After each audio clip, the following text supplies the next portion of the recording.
Hi, welcome to the B.William Brown Show. This podcast is about UrbanFest 360 2025 down in Orlando. I had the pleasure to attend the event through my brother, who was the vice president down there for the event. And I really enjoyed myself. What I like to do is present a review of how the fest actually went or how it went through my eyes. I was amazed at the inner workings behind the scenes of how much it took to make things like this go together. I always assumed you watch TV shows, you watch film, you know there's some work, but you don't actually see all the inner workings going behind. Um, I had the pleasure to see the founder of the event, Tim Starks. This guy was a energizer bunny. I mean, it's like one minute you talking to Tim, and Tim say, "Give me a minute." You see he's back. You see his back, and that was it. You didn't see him no more. Until he was on stage. Presenting artists and filmmakers and things like that. But yeah, shouts out to Tim. My brother. He was very pivotal in getting things together. Actually, me and my other brother, we were with him, and getting things done or helping him or just riding with him, be supportive, and to get these things done. And we actually saw it, and we were both impressed. Go Derek. But anyway, to get off that subject, I would like to talk about the filmmakers and directors and some of the movies that I saw, especially starting with the movies produced, directed, and acted by the kids, and namely one of the production crews or production companies, Kids in the Spotlight, not to be confused with Kids in the Hall. Kids in the Spotlight is a production company that is devoted to helping,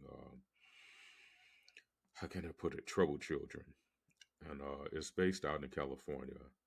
And they've been helping children for I don't know, say 10 years. I know one of the actors, he's about to age out. I think he's like 24, and he was saying how it was pivotal in his life to you know to help him overcome some things. But it was great. Some of the movies I like to talk about that. Let me. I have a list here. Okay, there were 4 or 5 movies that I saw from the kids. One was called The Performance. It was like a ghost story. Run was a movie about mental illness.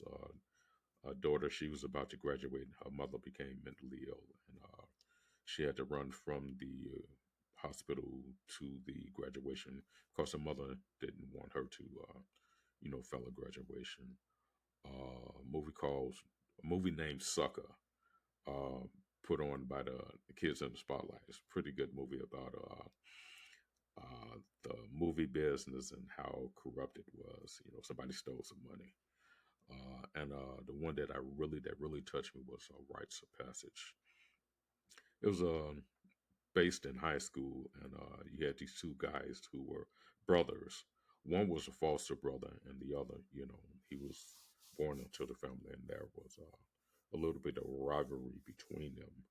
But what really got me was while they were going at it, arguing, a school shooter came into the high school, and that made them both reflect on their lives about how they really loved each other and how they were really close. It was a good movie, and I believe that movie needs to be seen all over the country. Um, that was my take on the movies from the kids. Um, the movies that was produced and directed by the adults that I liked um, was one was called Keepers of the Flame. It was about the women's suffrage movement through the eyes of black women and through a black sorority. I want to say it was AKAs that wanted to get into the suffrage movement. Um, and it was real good dialogue. That's what I liked about the movie. It's real good dialogue, and the basis of okay,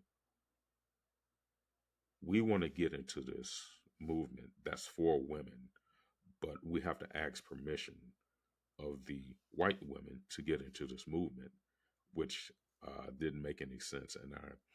And I felt what they meant. We're all in this struggle, but we have to wait, to present our cause, just like which is the same cause as yours. But it was real good acting, real good dialogue. I really liked it. Another one that I liked was Love Is Blind. Love and Blind was like one of those rom coms. A guy he was supposed to date, meet a date, and he ended up getting the wrong date. And it was it was well done. The acting, I really liked the acting, and it was real funny. At the end, I won't tell you the end. Hopefully, you got to see the movie yourself. But it was good. Another one was Bite Me. It was funny. Vampire story. Guy has a date. She comes to his door. Comes to find out, hey, she's a vampire. She bites him. Okay, that's a story. Bite Me. Uh, and a documentary that I saw was Just for Kicks. It was through the black exploitation area, but this was like a black exploitation in the martial arts. Um, some of the guys I knew, John Van Cleef, uh, brother out of New York. I've seen some of his movies back then, but this other brother, Eugene Thomas. I believe I saw one movie by Eugene. Uh, Shaolin Godfather, something like that. Yeah, and come to find out, the brother lives in Chicago. I would like to sit down and talk to him.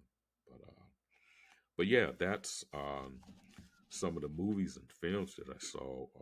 That was this brother rapper. I believe his name is Credell. I don't want to be wrong. I believe it's Cordell, and the name of his album is called Wolfpack.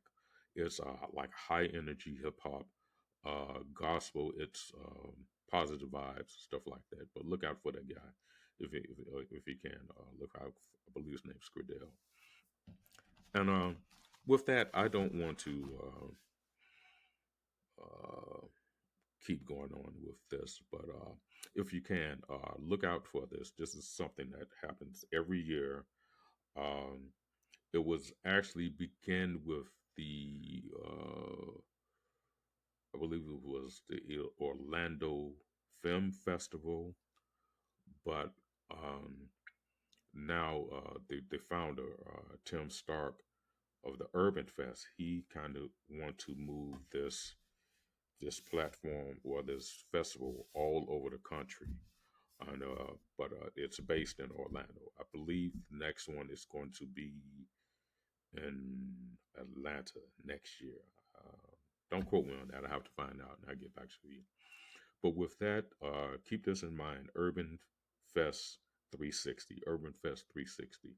It showcased black filmmakers, producers, and directors, and actors, and children and kids. Okay, is involved in this as well.